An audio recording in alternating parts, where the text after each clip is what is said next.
વિદ્યાર્થી મિત્રો, અગાઉના ગ્રામરના બે વિડિયોની અંદર ચેન્જ ધ જેન્ડર અને સિંગ્યુલર પ્લુરલ કર્યા હતા. ક્વેશ્ચન નંબર 50 અને 51 ડુએટ ડિરેક્ટરીની અંદર ચેન્જ ધ વોઇસ મતલબ કે એક્ટિવ વોઇસ અને પેસિવ વોઇસ પૂછાય છે. આ પ્રશ્ન 4 ગુણમાં પૂછાય છે. એના બે પેરેગ્રાફ હોય છે. હવે આપણે અંદર એક્ટિવ વોઇસ એટલે શું, પેસિવ વોઇસ એટલે શું? એક્ટિવ વોઇસ એટલે કર્મક રચના, પેસિવ વોઇસ એટલે કર્મક રચના. આ પ્રશ્ન ગુજરાતી વ્યાકરણમાં પણ પૂછાય છે. ધોરણ 9 થી શરૂ કરી 9, 10, 11, 12 અને સ્પર્ધાત્મક પરીક્ષાની અંદર આ પ્રશ્ન ખૂબ જ અગત્યનો છે. ચાલો આપણે એની રચના જોઈએ. તો એક્ટિવ વોઇસની રચના ખૂબ મહત્વની છે. કર્તા, ક્રિયાપદનું રૂપ, કાળ પ્રમાણે, કર્મ અને શબ્દો. આપણે એક્ઝામ્પલ જોઈએ છે. યશ કર્તા છે, ક્રિયાપદ રૂપ પ્લેસ, કર્મ ક્રિકેટ, અન્ય શબ્દો છે એવરી સન્ડે. એક્ટિવ માંથી પેસિવ માં ટ્રાન્સફોર કરીએ ત્યારે વાક્યની શરૂઆતમાં પહેલા કર્મ લેવું પડે છે. કર્મ કર્તાના સ્થાને આવે છે, કર્તા કર્મના સ્થાને આવે છે. વાક્યની શરૂઆતમાં કર્મ ક્રિયાપદના રૂપ પ્રમાણે ટુ બી નું રૂપ કાળ પ્રમાણે, જે કાળનું ક્રિયાપદ હોય એ જ કાળનું ટુ બી રૂપ આવે છે. ત્યારબાદ બી થી એટલે કે પાસ્ટ પાર્ટિસિપલ એટલે કે ભૂતપૂર્વ મૂકવું પડે છે. ત્યારબાદ બાય કર્તા અથવા કર્તાની કર્મ વિભક્તિ પ્લસ અન્ય શબ્દો. એનું આપણે એક્ઝામ્પલ જોઈએ છે. વાક્યની શરૂઆતમાં આયા કર્મ પહેલા છે ક્રિકેટ, ક્રિયાપદ રૂપ પ્લેસ વર્તમાન કાળ છે એટલે ટુ બી રૂપ ઇઝ, B3 પ્લે નું B3 પ્લેડ, બાય યસ એટલે કે કર્તા, અન્ય શબ્દો છે એવરી સન્ડે. આપણે આ એક એક્ઝામ્પલ જોયું, આપણે માત્ર એક્ઝામ્પલ જોયું. હવે આપણે એના રૂલ્સ સમજવા જરૂરી છે. એક્ટિવ માંથી પેસિવ માં ફેરવવા માટેના રૂલ્સ ખૂબ અગત્યના છે. Let's learn the rules of passive voice.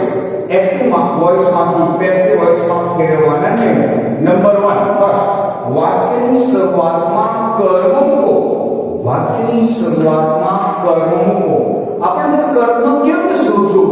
તો કર્તાને શું અથવા કોને પ્રશ્ન પૂછવાથી જવાબ મળે કે કર્મ.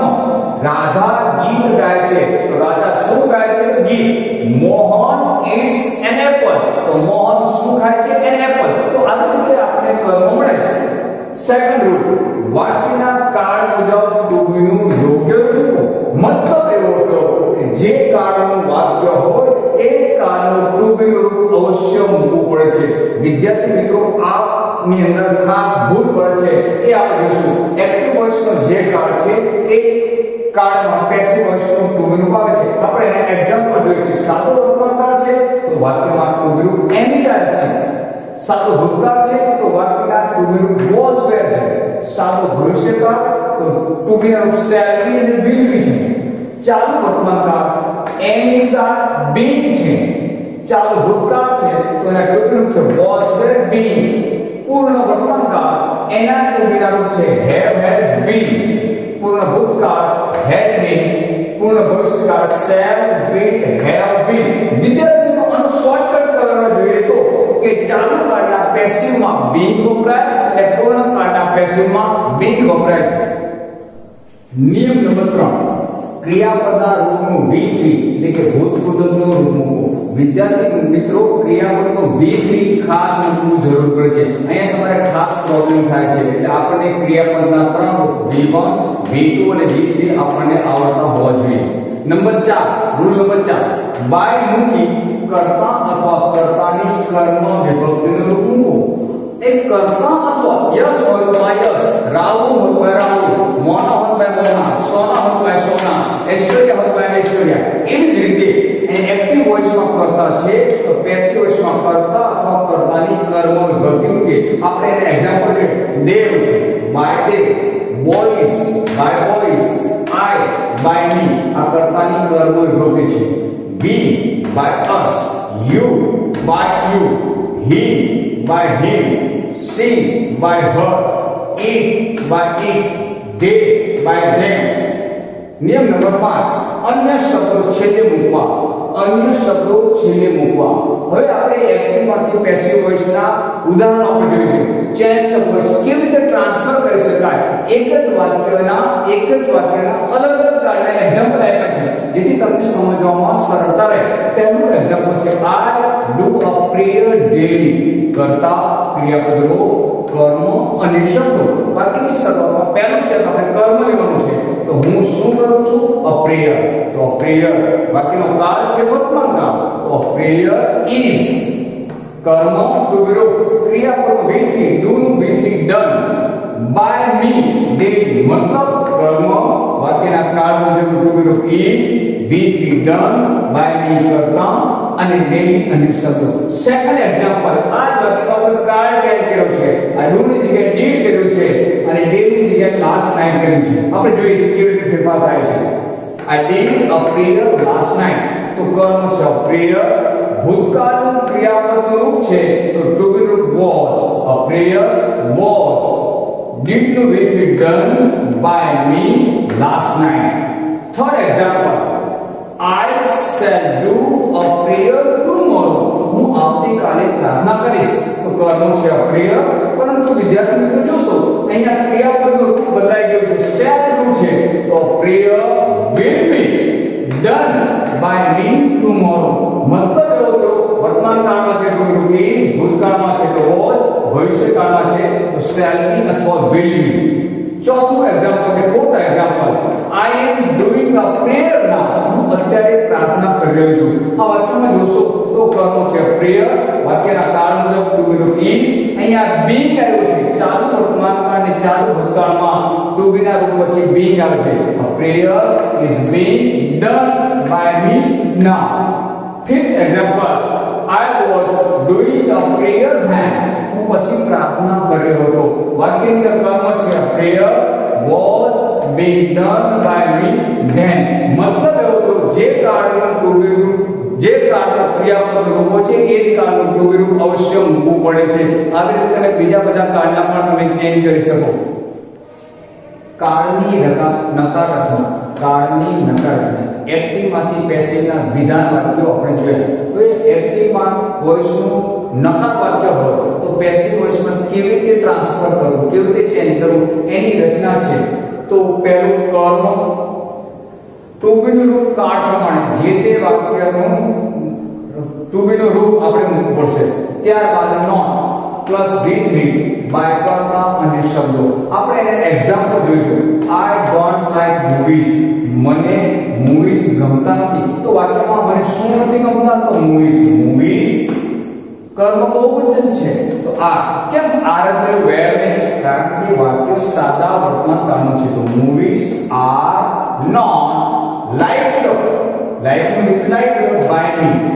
બીજું example, she does not sell apples at the market. તો ત્યાં શું વેચતી નથી? એપલ્સ.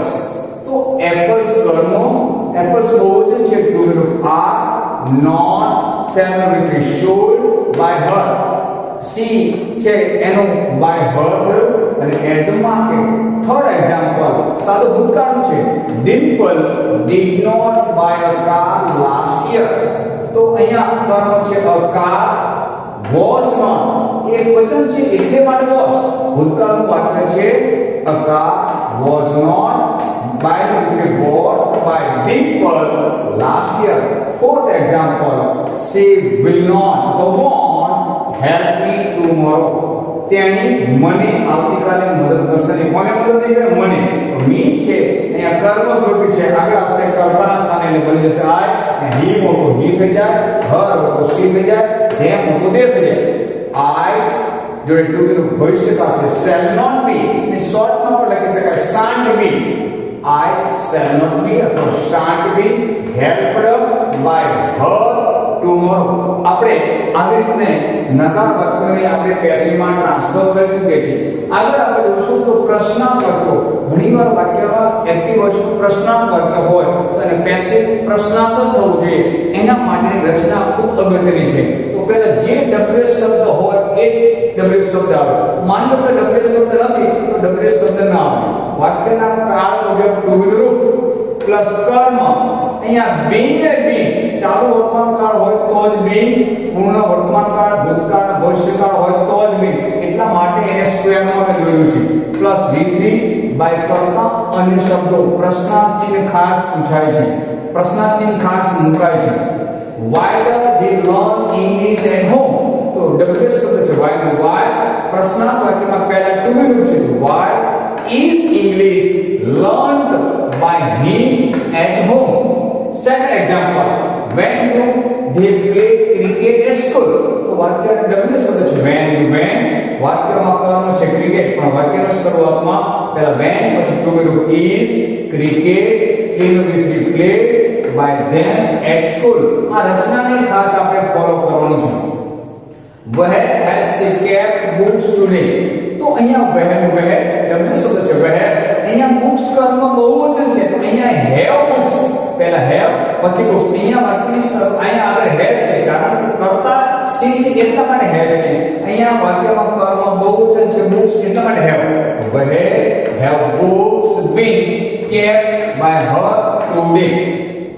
અગાઉ આપણે હકાર રચના નકાર રચના પ્રશ્નાર્થ રચના હવે આગળ હુની પેસિવ રચના હુની પેસિવ રચના ખાસ સમજવી જરૂરી છે અહીંયા ભૂલ થવાની સંભાવના છે પોસિબિલિટી છે શક્યતા છે તો હુનું પેસિવમાં બાય હુનું પેસિવમાં બાય હુમ પ્લસ જે તે કાળનું ટુ બી રૂપ પ્લસ કર્મ અહીંયા ચોરસમાં બિન અથવા બિન આવે તો લાગુ પડે તો પ્લસ V3 પ્લસ અન્ય શબ્દો છેલ્લે પ્રશ્નાર્થ ચિહ્ન હવે આપણે કેવી રીતે બનાવવું આપણે એને એક્ઝામ્પલ લર્ન કરીએ છીએ તો who teaches English in the school શાળામાં અંગ્રેજી કોણ શીખવે છે તો આનું પેસિવમાં ફેરવવા માટે તો who નું પહેલા by whom પ્રશ્નાર્થ વાક્ય છે એટલે પહેલા ટુ બી રૂપ ઇંગ્લિશ કર્મ એકવચન છે એટલે is English teaches shall be taught in the school मतलब એવો થયો વર્તમાન કાળનું વાક્ય છે એટલા માટે ટુ બી રૂપ is મૂક્યો છે second example who sent messages on my mobile તો who નું પહેલું સ્ટેપ છે by whom વાક્યમાં કર્મ બહુવચન છે અને ભૂતકાળનું વાક્ય છે એટલે by whom were messages ઘણા બધા વિદ્યાર્થીઓ આ ભૂલ ક્યાં કરે છે by whom પછી સીધું જ કર્મ લે છે પછી ટુ બી રૂપ છે તે રોંગ છે તો by whom were messages sent to be sent on my mobile active પ્રશ્નાર્થ હોય તો પેસિવ પ્રશ્નાર્થ જ બને next sentence who is learning tenses now અત્યારે કાર્ડ કોણ શીખી રહ્યું છે તો પહેલું સ્ટેપ who નું by whom કર્મ બહુવચન છે by whom are tenses being learned now હવે અહીંયા તમે જોશો તો અહીંયા ટુ બી રૂપ are પછી કર્મ અને being તો ટુ બી રૂપ are કર્મ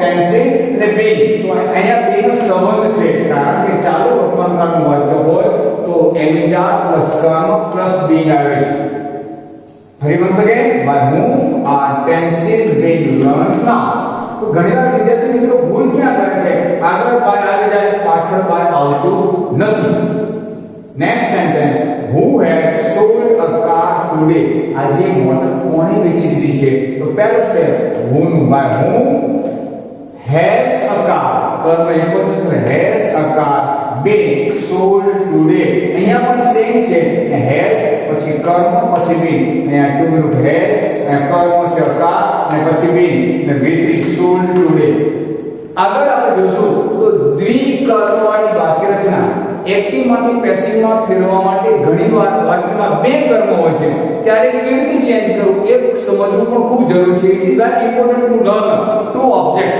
બે કર્મ છે બે કર્મવાળી વાક્ય રચના કેવી રીતે સમજવી એ જરૂરી છે તો એ આપણે જોઈએ પહેલું સ્ટેપ કર્મ ફર્સ્ટ વન કર્મ ટુ બી રૂપ V3 કર્મ નંબર 2 પ્લસ બાય કરતા અને શબ્દ પણ ઘણીવાર એવી રીતે પણ બની શકે છે પહેલા આ કર્મ આ 2 નંબર આવે તો આ કર્મ નંબર 1 આવે એટલું ખાસ ધ્યાન રાખવું છે આપણે એને એક્ઝામ્પલ માં લર્ન કરીએ તો મધર ટોલ્ડ અસ સ્ટોરીઝ લાસ્ટ નાઈટ તો આમાં બે કર્મ આપણે ગોતે કેવી રીતે મળ્યા મધરે શું કહ્યું તો સ્ટોરીઝ મમ્મીએ કોને વાર્તા કરી તો અસ તો આ કર્મ અસ છે પછી શું કહ્યું તો સ્ટોરી બે દ્વિકર્મવાળી વાક્ય રચનાને બે રીતે પેસિવમાં ફેરવી શકાય તમને આવડે એ રીતે આપણે બંને રીતે જોઈશું તો પહેલું કર્મ છે અસ અસ ને આગળ થઈ જાય વી થઈ જાય, કર્તાના સ્થાને આવે એટલે વી થઈ જાય, him હોય તો આગળ આવે હી થઈ જાય, her હોય અને કર્તાના સ્થાને આવે સી થઈ જાય. પહેલું સ્ટેપ છે અસ નું વી.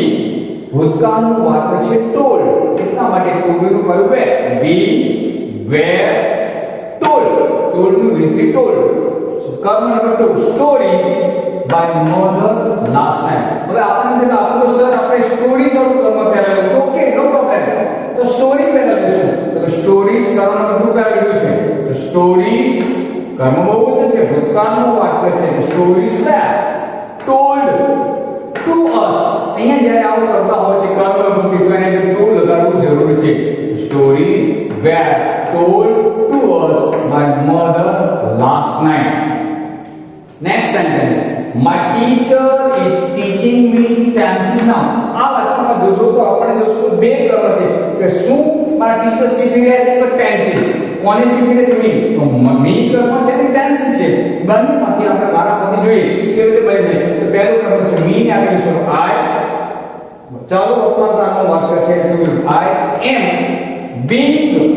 ચાલુ વર્તમાનકાળમાં હમણાં જ મેં કહ્યું કે એમ જ્યારે બીંગ લાગે તો આઈ એમ બીંગ taught. tenses આ કર્મ નંબર 2 છે by my teacher now. હવે આપણે કર્મ નંબર 2 ને આગળ લઈ જઈએ તો tenses are being taught to me by my teacher now. વિદ્યાર્થી મિત્રો, અગાઉ આપણે કાળની હકાર, નકાર, પ્રશ્ન અને હુ વાળી રચના આપણે જોઈ.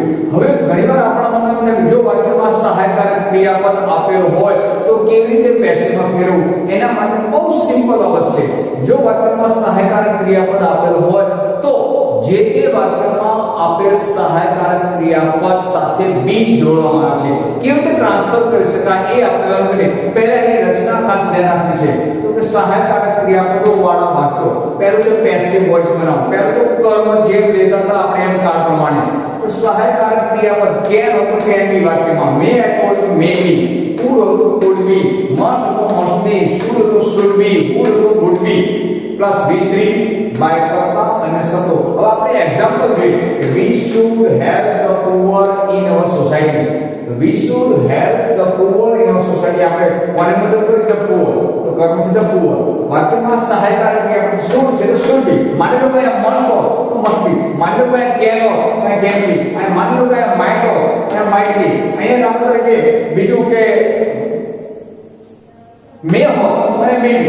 તો poor should be. કર્મ સહાયકારક ક્રિયાપદ be, help no V3 helped by us in our society. માત્ર ને માત્ર કાળ અને સહાયકારક ક્રિયાપદ વાળી વાક્ય રચનામાં એક જ ચેન્જ છે કે આની અંદર to be ની જગ્યાએ to be ના રૂપની જગ્યાએ સહાયકારક ક્રિયાપદ પછી be મુકાય છે. સેકન્ડ એક્ઝામ્પલ લર્ન કરીએ કે he can speak English here. તો કર્મ છે ઇંગ્લિશ, ઇંગ્લિશ કેન બી. તો વિદ્યાર્થી મિત્રો તમે ભૂલ શું કરો છો? ઇંગ્લિશ ઇઝ કરી નાખો છો. વાક્યમાં સહાયકારક ક્રિયાપદ છે તો ઇઝ અથવા વોઝ અથવા આર મૂકી શકાય નહીં. પરંતુ વાક્યમાં કેન છે તો જોડે can be, English can be. Speak નું વિથ સ્પોકન થાય છે. ઘણા વિદ્યાર્થીઓ સ્પીક કરતા ધેટ્સ રોંગ. તો English can be spoken by him here. અહીંયા કેન શબ્દો છે છેડે મૂકવા પડે છે. હવે નકાર રચના તમને એમ થાય કે નકાર રચના તો બહુ સિમ્પલ છે. કેન એટલે તો કેન નોટ બી, મે તો may not be, should not તો should not be, must not તો must not be, would not તો વુડ નોટ બી. મતલબ કે કર્મ સહાયક ક્રિયાપદ plus not plus be plus V3 by કરતા અને શબ્દો. એને આપણે એક એક્ઝામ્પલ દઈશું. he could not solve a puzzle at home. તો કર્મ છે puzzle, puzzle. આ could છે could not be solved by him at home. આપણને એમ થાય કે નકાર રચના તો શીખ્યા, એની પ્રશ્નાર્થ રચના હોય તો પ્રશ્નાર્થ રચના શીખવા ખૂબ જ ધ્યાન આપવું જરૂરી છે. કારણ કે એક મિસ્ટેક તમારો માર્ક ગુમાવી શકે છે.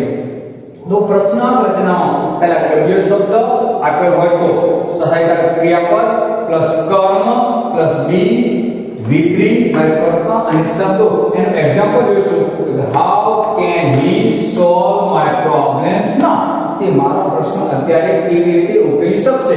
તો હાઉ નું હાઉ, કેન તો can, my problems plus be can my problems be solved by him now. તો આવી રીતે આપણે સહાયતા ક્રિયાપદના વાક્યોને આપણે પેસિવમાં ફેરવી શકીએ છીએ. વિદ્યાર્થી મિત્રો, પરીક્ષાની અંદર એક્ટિવમાંથી પેસિવમાં ફેરવવા માટેનો એક ટેક્સ્ટ એટલે કે પેરેગ્રાફ પૂછાય છે. એમાં 3 થી 4 વાક્યો હોય છે. આપણે એટલે જ આવો પેરેગ્રાફ કેવી રીતે પૂછાય એ આપણે જોઈએ. તો ફર્સ્ટ પહેલા mother does a prayer at 7 am. She makes tea for the family. She does not drink tea at home. She always takes milk at home. I don't like milk. I help my mom in the kitchen. When do you help your parents at home? Who ate sandwich last week? આ પેરેગ્રાફમાં તમે જોશો તો એમાં વિધાન વાક્ય છે, નકાર વાક્ય છે, પ્રશ્નાર્થ વાક્ય છે, બધા જ વાક્યોનું મિશ્રણ કરીને એક પેરેગ્રાફ બનાવ્યો છે, ટેક્સ્ટ બનાવ્યો છે. એને પીસીમાં કેવી રીતે ટ્રાન્સફર કરીએ એ આપણે જોઈએ. શરૂઆત કરીશું તો વાક્યમાં પહેલા છે આ prayer is done by mother at 7 am. અહીંયા વાક્યમાં તમે જોશો તો પહેલું છે કર્મ a prayer. તો prayer is done by mother at 7 am. બીજા વાક્યમાં કે she makes tea for the family. તો શું બનાવે છે? tea. તો tea is made by her for the family. વાક્ય વર્તમાન કાળનું છે એટલે ટુ બી રૂપ આપણે tea પછી is લીધું છે. Third sentence she does not drink tea at home. વાક્ય વર્તમાન કાળનું નકાર છે. તો tea is not drunk. અહીંયા ભૂલ થવાનો સંભવ છે. ઘણા વિદ્યાર્થીઓ ત્યાં ડ્રિંક કરે છે. ડ્રિંક, ડ્રેન્ક અને ડ્રંક. તો tea is not drunk by her at home. She always takes milk at home. So milk is always taken by her at home. I don't like milk. तो वाक्य नकार છે. तो milk is not liked by me. I help my mom in the kitchen. So my mom is helped by me in the kitchen. અહીંયા when થી પ્રશ્નાર્થ વાક્ય છે. When do you help your parents at home? So when પ્રશ્નાર્થ વાક્ય છે. પહેલા પૂરું રૂપ are your parents helped by you at home? Who ate sandwich last week? તો અહીંયા by whom was sandwich eaten last week?